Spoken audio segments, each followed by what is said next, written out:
మీ business ఏదైనా మీ ఊర్లో promotion చేయాలంటే అది సుమన్ టీవీతోనే సాధ్యం. ఇప్పుడే సంప్రదించండి. కులాహంకార హత్యకు బలైపోయిన బంటి అలియాస్ కృష్ణ చిన్నతనంలోనే తల్లిని కోల్పోయాడు. తన తండ్రే అన్నీ తానే అతన్ని బి ఫార్మసీ వరకు చదివించాడు. ఈరోజు చేతికి అంది వస్తున్నాడనుకున్న కొడుకు అర్ధాంతరంగా తను చాలించడంతో ఆ తండ్రి యొక్క బాధ వర్ణాతీతంగా ఉంది.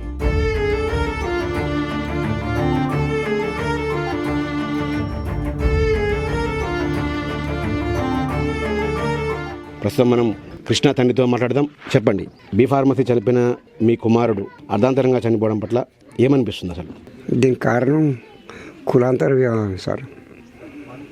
వాళ్ళు కక్ష కట్టుకున్నారు, నమ్మించారు. నా కొడుకు ఇక పర్వాలేదు, వాళ్ళ అమ్మ కూడా వచ్చి మా ఇంటికి వచ్చి మాట్లాడిపోతుంది. ఇక సర్లే వీళ్ళుగా అడ్జస్ట్ అయినారని నేను అనుకున్నాను. 26 జనవరి నాడు మార్నింగ్ నా దగ్గర 7:30, 8కి వచ్చిండు. డాడీ ఏమన్నా వండుకున్నా అంటే వండలేరు అంటే జరా ఒక 2 నిమిషాలు కానీ పోయిండు. బజారు పోయిండు, ఒక దోశ ఒక ప్లేట్ ఇడ్లీ తీసుకొచ్చిండు. 200 ఇచ్చిండు, కట్టలు కుంచుకు డాడీ అని ఇచ్చిండు. తెల్లారి ఈ న్యూస్ వచ్చింది. అయితే అతన్ని ఉన్నది, అతనికి ధైర్యంగా ఎందుకు పోయిందంటే నాకు ఏదైనా జరిగే తీరుంటే నాకు ఇంటిమేషన్ ఇచ్చేటోళ్ళు చాలామంది ఉన్నారు అంటుంటే అహంకారంతో బయటపోయింది. కానీ లేకపోతే వాడు పోయేవాడు కాదు. ఒకవేళ 2-3 ఉన్నా కానీ ఢీకొచ్చేవాడు. కానీ మినిమం 15కి ఏవో ఉన్నారు. కొడుకును ఆగం చేసిండు సార్. అంటే చిన్నప్పటి నుంచి ఎలా ఉండేది మన బంటి? చదువులో కానీ స్నేహంలో కానీ సిగరెటే కానీ ఇవి డ్రింకే కానీ వానికి ఏ అలవాటు లేదు. డాడీ నేను ఒకళ్ళు సిగరెట్ కలిస్తే ఎగరా డాడీ అని పిలుస్తాడు, బయటికి పిలుస్తాడు. ఏందిరా అంట, అది ఏం లేదు కానీ ఇటు తాగి ఇంట్లోకి రా, వానికి పడది. మా అత్త దగ్గర కూడా వాడు సరిగా ఏమైనా ఒక సండే మటన్ తెస్తేనే తింటాడు, మిగతా దినాలు మొత్తం ఫ్రెండ్స్ దగ్గరనే తింటాడు. అంటే కొన్ని బంటి పైన కొన్ని కేసులు కూడా ఉన్నట్టు తెలుస్తూ ఉంది. అసలు ఎందుకు కేసులు అయినాయి ఇతనికి? ఒకటే కేసు అయితే 4 పోతున్నాం సార్. 4 పోతుంటే ఒకడు వచ్చి నిన్ను కొడుతుండు. ఇక నాకు ఫ్రెండ్ కొడుతుంటే నేను ఎందుకు కూకుంటాను, వీడు పోయి పట్టుకుంటూ వాడు పొడుతుండు. ఆ పొడిచిన కొడుకు మంచిగా పొడిచినా బాగుంటుండే. నేను నెంబర్ 1గా వీడిని కేసు పెట్టిండ్రు. సరే వాడు మంచిగా అవుతుండే అనుకుంటే వీడే అనుకుంటే ఇక కాంప్రమైజ్ అవుతున్నాం ఏమో, అందుకని నన్ను పిలుతుండే అనుకుని కొడుకు ఆశపడ్డాడు. కానీ కొడుకుని ఈ విధంగా నమ్మించి మోసం చేస్తాడనేది నేను అనుకోలేదు. మంచి క్యాష్ పార్టీ వాళ్ళ నాన్న పోలీసు వాళ్ళని మేనేజ్ చేసిండు, డిపార్ట్మెంట్ని మేనేజ్ చేసిండు, అందరినీ మేనేజ్ చేసిండు. వాడు ఇంతవరకు పోలీసులు వాళ్ళని అరెస్ట్ చేయలేదు, ఏం లేదు. ఇంకంతే సరిగా కొడుకు అందరూ ఎవరు మా నాడోళ్ళు, మహిళా సంఘాలు అందరూ వచ్చిండ్రు.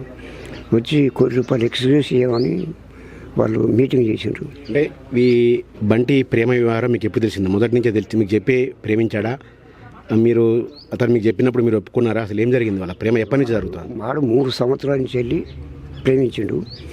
నాకు 2 సంవత్సరాల తర్వాత ఏందిరా మరి పెళ్లి చేస్తా, నువ్వు ఇట్లా ఉంటే నాకు ఇబ్బంది అవుతుంది కొడుకు అంటే డాడీ ఇక కుల్ల చెప్పేసిండు. డాడీ నేను ఒక అమ్మాయిని లవ్ చేసిన అని ఒక పిల్లగాని ఇచ్చి వాని యాక్టివ్ ఇచ్చి నన్ను నల్లగొండకు తోలిండు.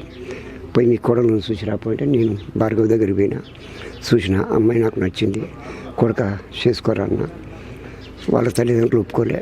ఏం మాలోని చేసుకుంటావాను, మన కులం ఏంది వాళ్ళ కులం ఏంది అని వాళ్ళ తండ్రి వాళ్ళ తల్లి వాళ్ళ అన్నలు వీళ్ళకు ఎట్లా ఇదైందంటే ఆ పిల్ల వాళ్ళ అన్న దీనికి ఫ్రెండు. ఊరికి 4 సార్లు ఇంటికి పోయేసరికి ఇక వాళ్ళిద్దరికి ఎట్లా కలిసింది. ఈ అమ్మాయి చెప్పేసింది నేను బంటిని తప్ప ఎవరిని చూసుకోను అని. అంటే స్నేహం ముసుగులో స్నేహితుని చెల్లెని ప్రేమించడం అంటే ఒక మోసం కదా? స్నేహితుడిని మోసం చేసినట్లు కదా? కాదు, మీ ఉద్దేశంలో కాదు. నువ్వు మనసు పడ్డావు కదండి. నువ్వు మనసు పడకపోతే నేను నిన్ను అంటున్నా. నువ్వు మనసు పడ్డావు కనుకనే నేను ఒప్పుకున్నా. అమ్మ నాన్నలు అమ్మాయిని టార్చర్ పెట్టిండ్రు. మీరు ఎంత టార్చర్ పెట్టినా కానీ నేను బంటిని తప్ప ఎవరిని చేసుకోను. ఒక కానిస్టేబుల్ని తీసుకొచ్చిండ్రు, ఇంకోని ఎవరిని తీసుకొచ్చిండ్రు. 80 లక్షల కట్నం కూడా డిసైడ్ చేసిండ్రు. మీరు ఎవరిని చూసినా నేను చేసుకోను. కాకపోతే మీరు ఈ పెళ్లి చేస్తే నా శవాన్ని మీరు చూడవలసిందే కానీ అన్న కొన్ని రోజులకే 2 జంపు. వీళ్ళిద్దరు జంప్ అయింది కూడా నాకు తెలియదు. పెళ్ళి చేసుకున్న తర్వాత డాడీ ఏడను అంటే ఇంట్లోనే ఉన్నాడు అన్న. ఏడను కొడుకు అంటే వస్తున్నాను డాడీ. వాళ్ళ డాడీ వాళ్ళమ్మ అన్నలు కలిసి మిస్సింగ్ కేసు పెట్టిండ్రు.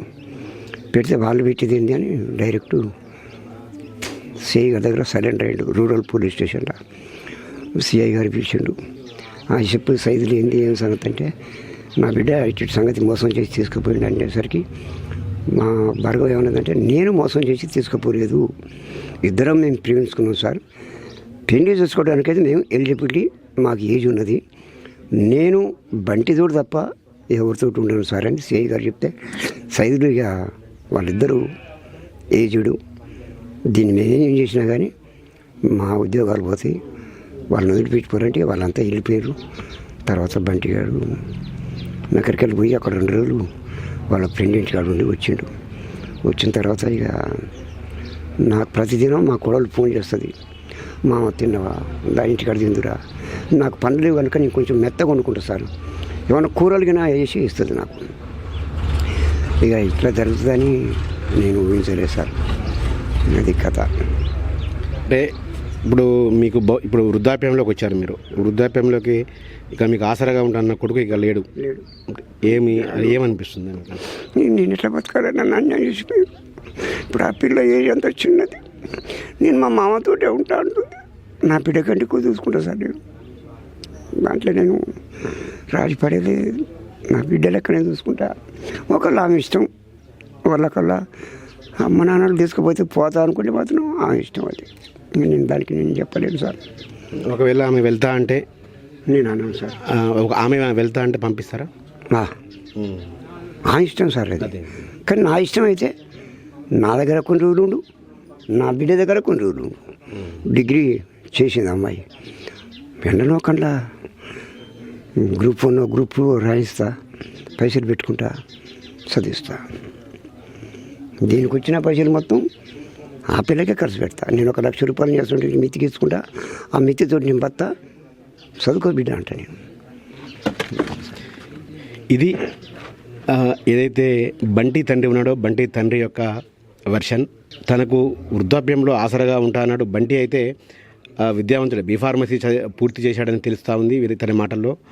తనకు వృద్ధాప్యంలో ఆసరగా ఉంటాననుకున్న కొడుకు ఇక తిరిగిరాని లోకాలకు వెళ్ళిపోయాడు. ఇంకా భవిష్యత్తు ఎంతో ఉండాల్సిన కోడలు చిన్న వయసులోనే విధవరాలిగా మారడం నన్ను బాధకు గురి చేస్తూ ఉంది. ఆమె భవిష్యత్తు పై నిర్ణయం మాత్రం ఆమెకే వదిలేస్తున్నాము. ఆమె ఇక్కడ ఉంటా అన్నా ఓకే, లేదా ఇంకా ఏమైనా చేసుకున్నా కూడా మేము అన్ని విధాలుగా సహకరిస్తామని కూడా బంటి తండ్రి అయితే చెప్తా ఉన్నారు.